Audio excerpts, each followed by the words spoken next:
तो दोस्तों आज की ये वीडियो शुरू करने से पहले हमारी तरफ से बॉलीवुड के ग्रेट गॉड, इंडस्ट्री के हैंडसम हंग, लाखों लोगों के इंस्पिरेशन, हॉटेस्ट और सेक्सीएस्ट एशियन ऋतिक रोशन को many happy returns of the day. Happy birthday Hrithik Roshan. दोस्तों ये बात तो आपने सुनी ही होगी कि अगर आपको खुद पर भरोसा है तो आप हर बाधा को पार कर सकते हैं, और ऋतिक रोशन की जिंदगी पर ये बात पूरी तरह से लागू होती है। दोस्तों उन्हें बचपन से ही कई त्रासदियों का सामना करना पड़ा, लेकिन मन में दृढ़ विश्वास के बलबूते वे हर त्रासदी को जीत में बदल सके। वो अपने दाहिने हाथ में 2 अंगूठे के साथ पैदा हुए थे। दोस्तों जब 4 साल की उम्र में वो पहली बार कक्षा में गए तो साथी बच्चों ने उनका मजाक उड़ाया। थोड़ी और बड़ी कक्षाओं में जाने पर उनके लिए इसको लेकर की जाने वाली छिटाकशी सहन शक्ति से बाहर होने लगी, तो वो एकांत में रहने लगे। लेकिन अलग थलग रहने के कारण वो हकलाने लगे और परिवार इसको लेकर काफी परेशान हो गया।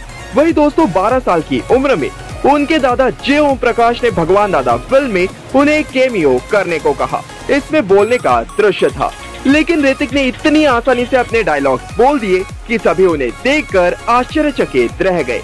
और इस घटना से उन्हें 2 बातें महसूस हुई। एक, दृढ़ निश्चय से वो हर काम कर सकते हैं, और दूसरा, बड़े होकर वो भी अपने पिता राकेश रोशन की तरह एक सफल अभिनेता बन सकते हैं। वही दोस्तों जब वो युवा ही थे उस दौरान उन्हें एक और बीमारी स्कोलियोसिस ने जकड़ लिया, जिसमें उनके शरीर के सभी मूवमेंट्स कम हो गए। लेकिन ऋतिक ने जल्दी दर्द के साथ अपनी दिनचर्या शुरू कर दी। एक दिन वो समुद्र तट पर धीरे धीरे दौड़ रहे थे कि उसी समय बारिश होने लगी। बारिश से बचने के लिए वो तेजी से दौड़ लगाने लगे। उसी समय उन्होंने महसूस किया कि उनके शरीर का सारा दर्द अचानक से गायब हो गया। दोस्तों ऋतिक रोशन जानते थे कि वो अब अपनी पहली फिल्म कहो ना प्यार है के लिए पूरी तरह से तैयार है। और दोस्तों जब व्यक्ति सितारा बन जाता है तो उसे कई तरह की उम्मीदें लगनी शुरू हो जाती है। जाने अनजाने में वो कई तरह के दुस्साहस भी करने लगता है। जैसे धूम 2 में एक आकर्षक चोर बनने के लिए उन्होंने स्केटबोर्डिंग, स्नोबोर्डिंग और सैंड सर्फिंग का विशेष प्रशिक्षण किया।